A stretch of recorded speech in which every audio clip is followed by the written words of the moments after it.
I wish it was an anti-Islamic film. If it was a criticism of Islam or of the political Islamist movement. It is not. It's an anti-immigrant film. So, as one of the viewers, people who were interviewed said, Geert Wilders, obviously as a right-wing Dutch politician, has got his own agenda, which is to blame most of the problems in Dutch society on immigrants and to equate everybody with,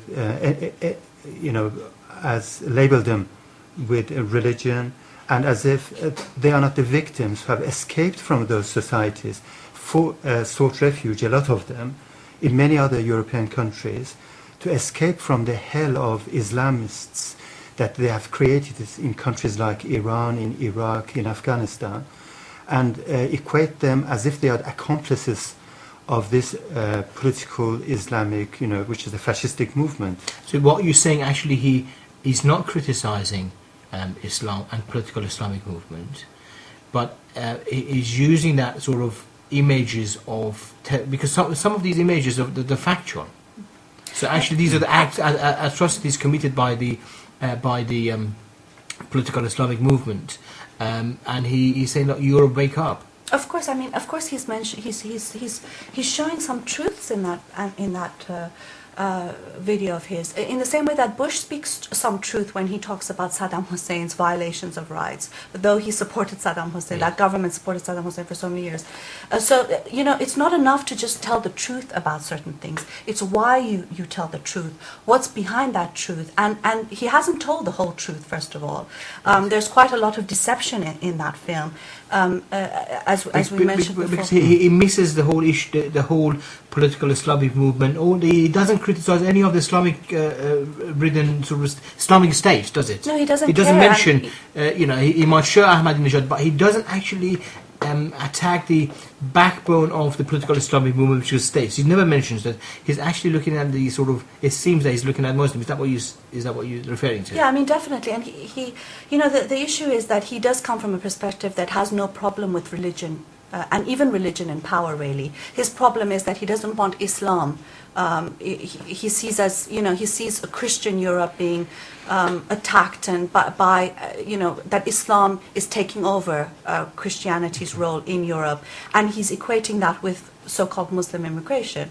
And the reality is that I think the political Islamic movement, of course we need to focus on Islam, and we need to focus on the political Islamic movement because it is the religion in power today, in the sense that it does have state power, it is vying for power in many places, and it is massacring people left, right and center. So in that sense we do need to focus on Islam, we do need to criticize Islam, but from a perspective that actually deals with the real issues at hand and addresses the real problems that are occurring, and that's when you can get to a solution to actually addressing and challenging the political Islamic movement and Islam in power. This is not his intention, and he's not interested in doing that. Baramsush, many countries, mostly sort of Islamic states, many European governments, General Secretary of the United Nations, they all condemned this movie as an anti-Islamic. And they've actually demanded that apologies from Denmark, and Danish government has been Dutch government has been apologetic. Ambassador to the Asian countries have actually written articles apologizing effectively for Geert Wilders' movie. So what's this sort of move to? And this seems to be a move to prohibit sort of criticism of Islam. Well, there's a few points here. First of all, the film is not anti-Islamic in that sense. It is anti-Muslims. It's against ordinary people, and an attempt to label and put everyone together with their governments, the oppressive governments that they have escaped from. Secondly, what if it was anti-Islamic? Since when is it wrong to be anti-Islamic, anti-religion?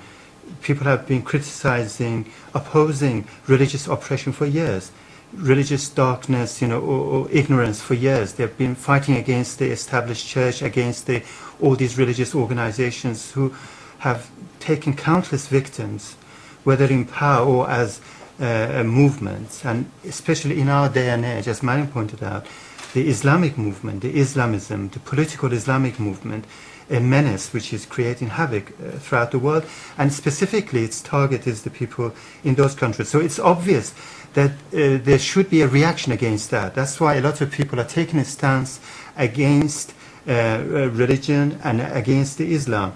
So that should not be forbidden, that should not be banned, that's the right of everyone. What is the point of freedom of expression if you can't exercise it exactly when it is needed? And it is needed more than ever now, when there is this obscurantism and ignorance on the rise. Then you have to have a relentless, sharp criticism of a religion which is spearheading this attack against the rights of the people. And about the governments, the European governments that you mentioned, I think they have their own agenda as well.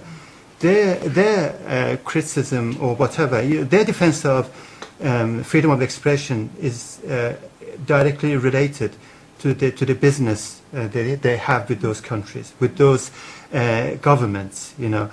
So they will try whatever they can. So we have to forget about these pretensions that about human rights, about freedom of expression. If they were at all concerned, they would have been objecting to what is going on in Iran, in Saudi Arabia, in Afghanistan. People knew what the Taliban was doing for years, but it wasn't shown on TV at all. For example, that one scene that is shown in the stadium of the execution of that woman, in Afghanistan, that's an old tape, but that was only shown after in preparation of September 11.